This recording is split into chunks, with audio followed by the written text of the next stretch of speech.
Health is ওয়েলথের পক্ষ থেকে আপনাদের সবাইকে স্বাগত।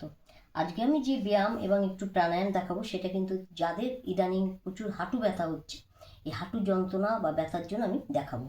প্রথমেই বলছি, যাদের হাঁটু ব্যথা হয় আপনারা চেষ্টা করবেন আপনাদের ওজনটা একটু নিয়ন্ত্রণে রাখতে, অর্থাৎ ওজন বৃদ্ধি হলেই কিন্তু হাঁটুর একটা প্রবলেম কিন্তু আপনাদের হয়ে যাবে।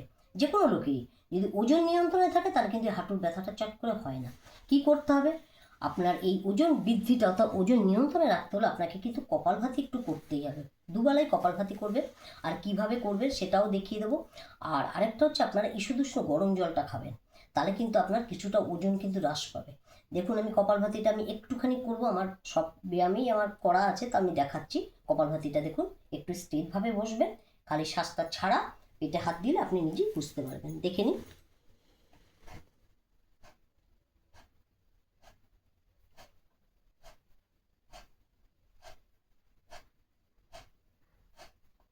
অর্থাৎ শ্বাসটা ফেলা, শ্বাসটা আপনি নেবেন, অটোমেটিক নেওয়াটা হয়, ফেলবেন। এইবার আপনারা কি করবেন, পাটাকে এইভাবে সোজা করবেন, করে এই যে মালাই চাকিটা দেখতে পাচ্ছেন, এই মালাই চাকিটা আপনারা কি করবেন, একটু ভালো করে দেখুন, ছাড়বেন এবং এইভাবে করবেন, ছাড়বেন এবং টানবেন। এই দেখুন, এই দেখুন, এই যে টানছি আবার ছেড়ে দিচ্ছি, আবার টানছি আবার ছেড়ে দিচ্ছি, আবার টানছি আবার ছেড়ে দিচ্ছি। এইভাবে 2-5 মিনিট করবে।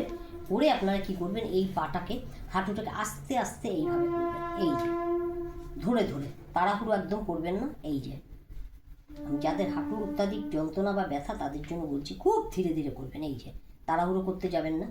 আরেকটা কথা বলছি, কেউ যদি একটু সাইকেল চালাতে পারেন, আপনারা কিন্তু অল্প বিস্তর সাইকেল চালাতে পারেন, অল্প করে, তাতে কিন্তু আপনার হাঁটুর ব্যথা কোনো অসুবিধা হবে না, অথচ আপনি খুব রিল্যাক্সে থাকতে পারবেন। এটা কিন্তু করবেন, ঠিক আছে? বা সাঁতার, যারা সাঁতার কাটে তাদের ক্ষেত্রেও খুব ভালো, তবে শীতে তো সাঁতার কাটা অত ভালো লাগে না। আপনারা গরমের সময় একটু অল্প করে একটু সাঁতার কাটতে পারেন হাঁটু ব্যথার জন্য, হাঁটুর যন্ত্রণার জন্য। এইভাবে করবেন, ঠিক আছে?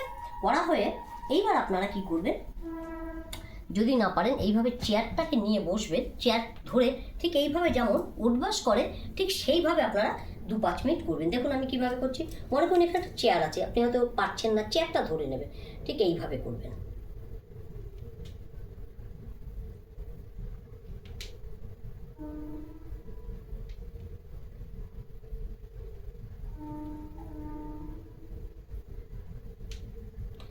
এইভাবে আপনারা 2 থেকে 5 মিনিট করবেন। এরকম যদি মোটামুটি আপনারা মাস 3-4 করেন, দেখবেন আপনার হাঁটু ব্যথা কিন্তু অনেক কমে যাবে।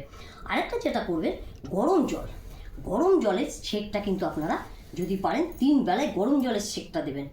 যে ঈষদুষ্ণ গরম জলটা দিয়ে আপনারা চান করেন তার থেকে লাইট একটু বেশি গরমটা নিয়ে আপনারা ছেঁক দেবেন। দেখবেন আপনার হাঁটুর পেনটা অর্থাৎ যে যন্ত্রণা ব্যথা সেটাও ভালো হবে, এবং আপনার ওজনটাও কিন্তু নিয়ন্ত্রণে থাকবে গরম জল খেলে। আর আপনারা যে গরম জলটা খাবেন সেটা কিন্তু বসে খাবেন, খুব অল্প অল্প অল্প অল্প করে 2 বেলায় গরম জল খাবেন। আর আমি যে ব্যায়াম দেখালাম এইগুলো করবেন, দেখবেন আপনার হাঁটু সম্পূর্ণ ভালো হয়ে যাবে। এটা আমার বিশ্বাস, আমি করেছি এবং আমারও অনেকে করেছে। আপনার কিন্তু কোনো ওষুধও খেতে হবে না যদি আপনারা 2 বেলা ঠিকঠাক করেন। আজকে আমি এখানেই রাখবো। আপনারা আমার পাশে থাকবেন, লাইক করবেন, সাবস্ক্রাইব করবেন, কমেন্ট করবেন। নমস্কার।